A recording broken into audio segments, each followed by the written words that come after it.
Hey everyone, and welcome. Today, we're jumping right into the gorgeous, wild world of Cascadia rolling rivers. Seriously, if you've ever dreamed of building your own little piece of the Pacific Northwest, with all the animals and rivers, then this is going to be your jam. All right, let's get you up and playing in like 5 minutes. I mean, just look at this. This is what the game is all about, right? That feeling of creating your own little ecosystem, making it all work together.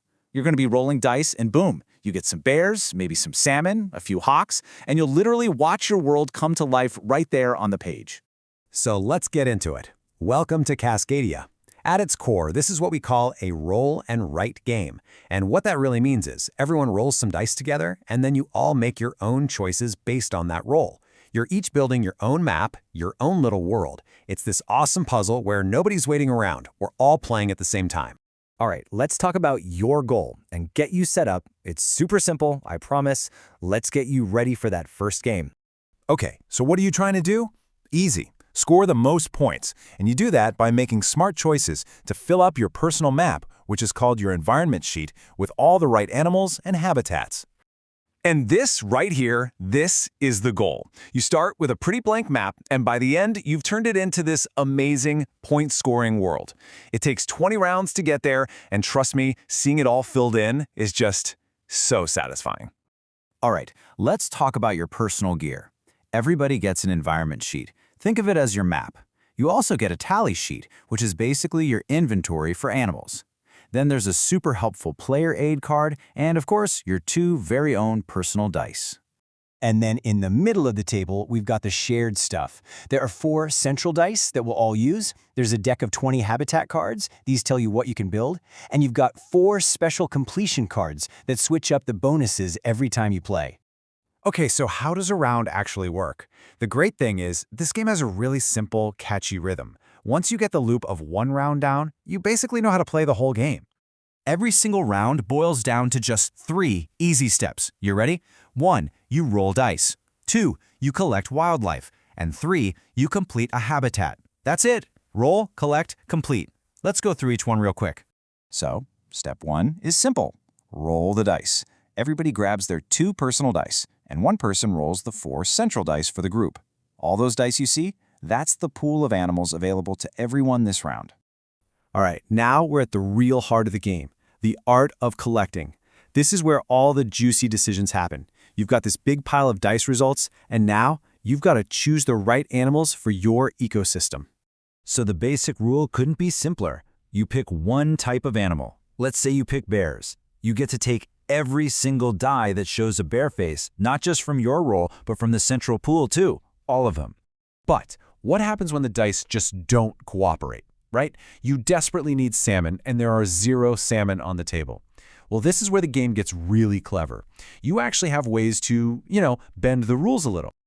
You've got 2 special tools in your back pocket to help you out. First, there's a special die in that central pool that gives everybody a unique power each round.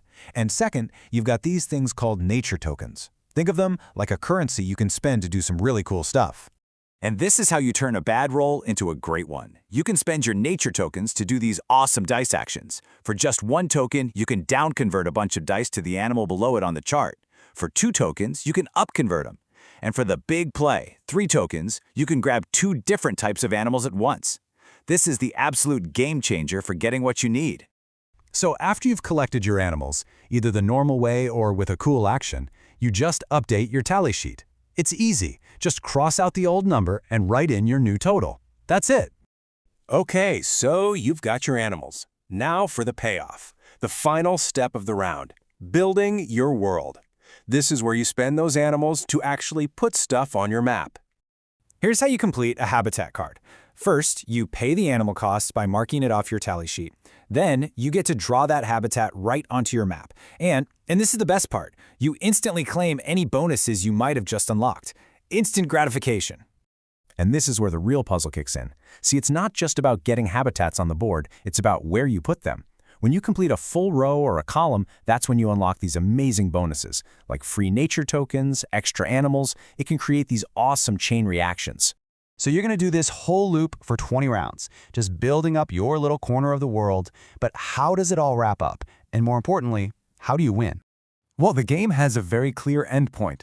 That deck of habitat cards, it has exactly 20 cards. Once that deck is empty, the game is over. Simple as that. So every round really counts. And when it's all over, it's time to count up the points. You'll get points for all the habitats you built, big points for every row and column you finished, plus any other special bonuses you managed to grab. You just add it all up, and whoever has the most points is the winner. Okay, so let's do a super quick recap. Just remember this. Every round is 3 simple steps. Roll, collect, complete. And don't forget to use those nature tokens. They're your secret weapon. Try to fill your map to get those row and column bonuses. If you keep those things in mind, you're going to do great. You know, the coolest thing is that the game comes with 4 different maps to play on, and each one has its own little twists and challenges. So really, the question isn't if you're going to play again, it's what's your next Cascadia you're going to look like.